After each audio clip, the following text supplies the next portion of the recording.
If you know you have a really busy week ahead, you may want to prepare a few things in advance on the weekend.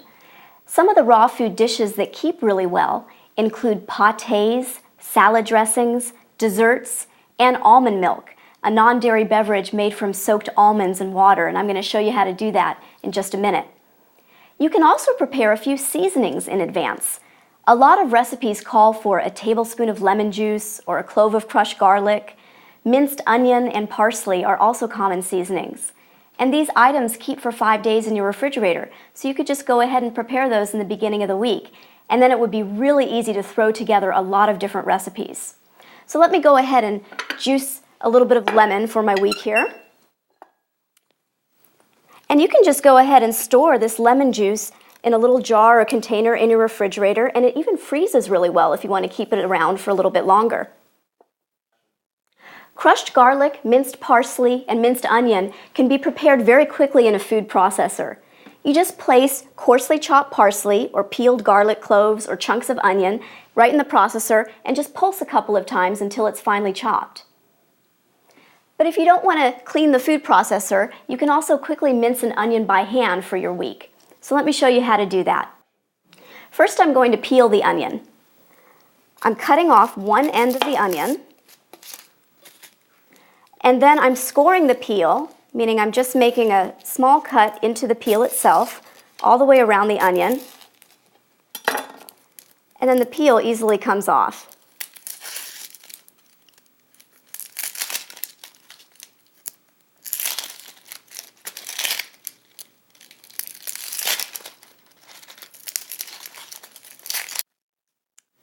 Now that the onion's peeled, I'm going to cut it in half, but I'm leaving this end on, and that's going to hold the onion together as I finally chop or mince it. So now to begin, I'm going to make cuts along these natural grooves that you see on the half of the onion. And I'm going all the way down to the board, but I'm not going through this end right here because I want the onion to hold itself together, which will make it easier for me to chop it.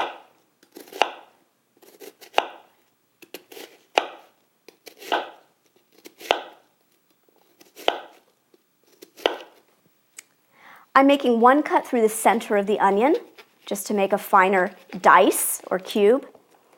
And now I'm going to begin to slice the onion. I'm using the down and through technique, pushing the middle of my blade down and forward. And you can see the onion is coming out already diced or in small cubes. So now that I've got the diced onion, I can go ahead and use the fan technique to mince it. Mince just means very finely chopped.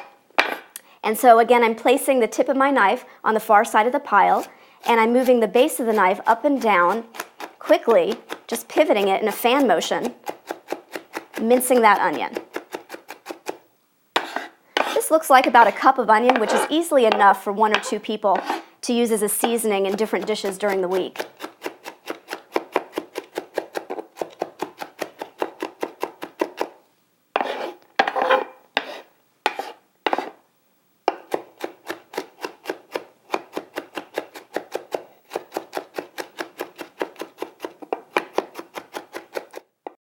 Some recipes call for soaked nuts and seeds. Non-dairy milks and pâtés are a couple of those recipes. Soaking nuts and seeds is something that you can do in advance, and it's very easy to do. You just place any nut or seed into a mason jar, filling it about halfway, and then filling the rest of the jar with water.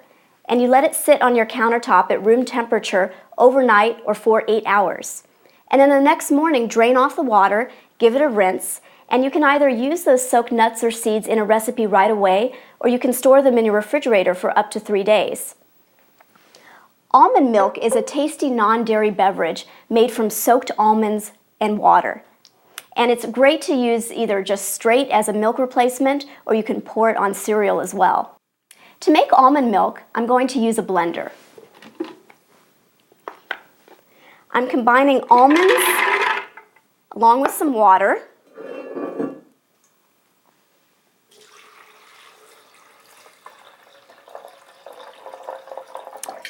And then I'm going to add some dates. These are medjool dates. They're very soft and sweet dates, and they're going to sweeten this almond milk. If you want an unsweetened milk, you could leave that out, or you could use a different natural sweetener of your choice. So I'll go ahead and add those in.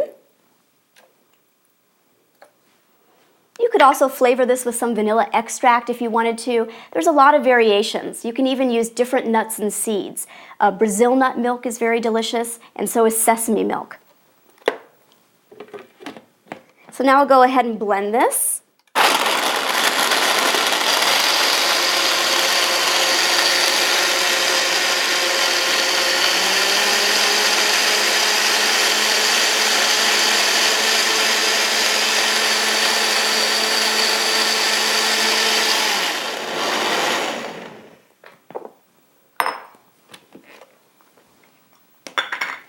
So now I want to strain it. We have this thick almond mixture, and I want to extract the milk from this mixture.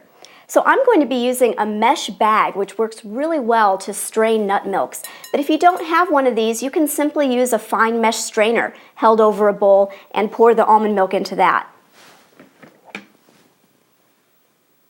So here we go, pouring it in here.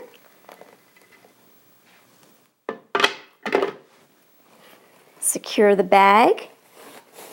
Give it a little twist so that nothing gets out.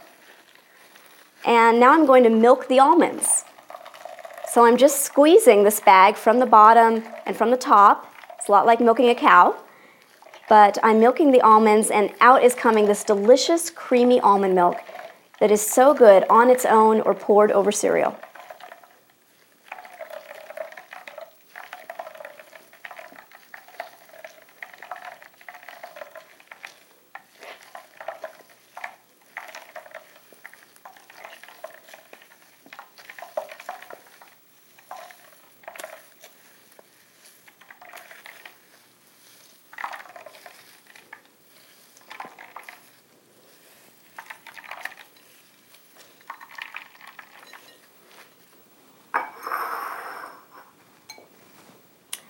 So with almond milk, a couple of pâtés and salad dressings, a dessert, and some of your seasonings prepared in advance, you'll be set for the week.